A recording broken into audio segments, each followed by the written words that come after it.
Our phenomenal universe, which actually we now know as a multiverse, there are many, many dimensions of energy, many, many dimensions of matter, many, many dimensions on which different realities exist in parallel dimensions.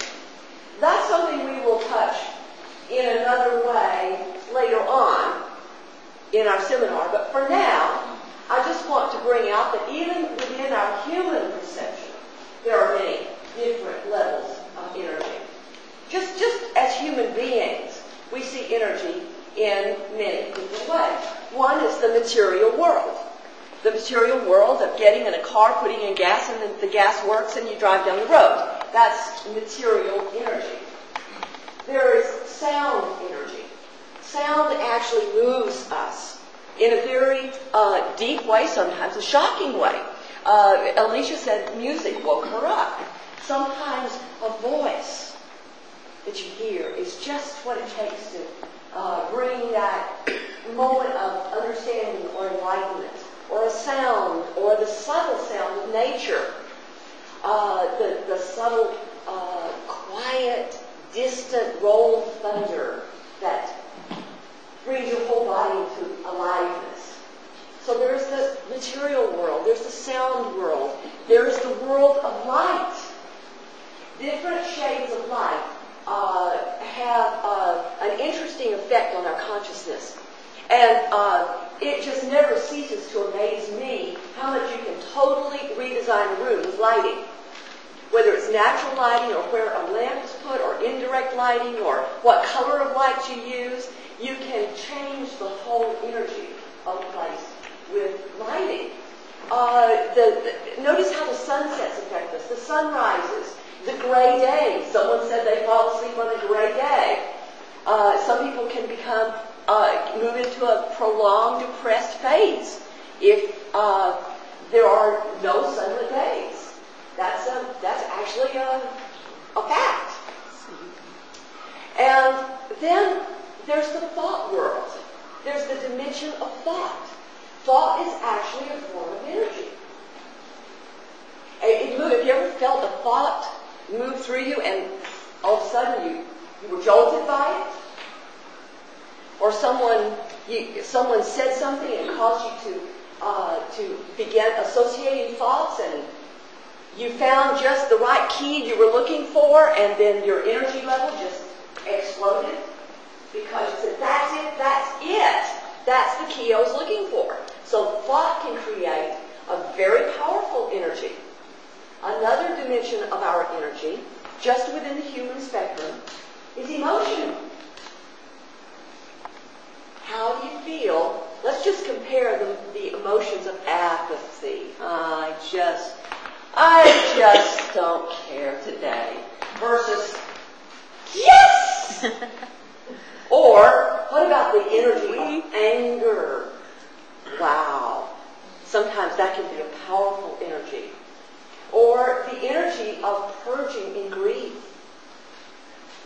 I don't know that I have ever felt more energy roll through me than the few times I have been in true and complete deep grief. It's like a river that moves through us. Anytime we have strong energy, have you noticed you also do wake up? Because the presence of energy helps you to engage with life. It creates that moment of engagement, that aliveness, that interest, it's not adrenaline driven, it's energy driven. You just are there. Well, now, when we think about the different things that cause energy in our life, how do we deal with them? Do we just let it happen to us? Do we just wait, hoping that it will happen? Do we just, get up in the morning, take our vitamins, go to work and hope for the best?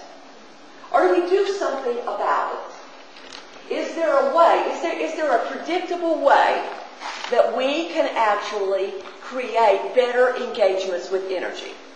Yes, as a matter of fact, there is.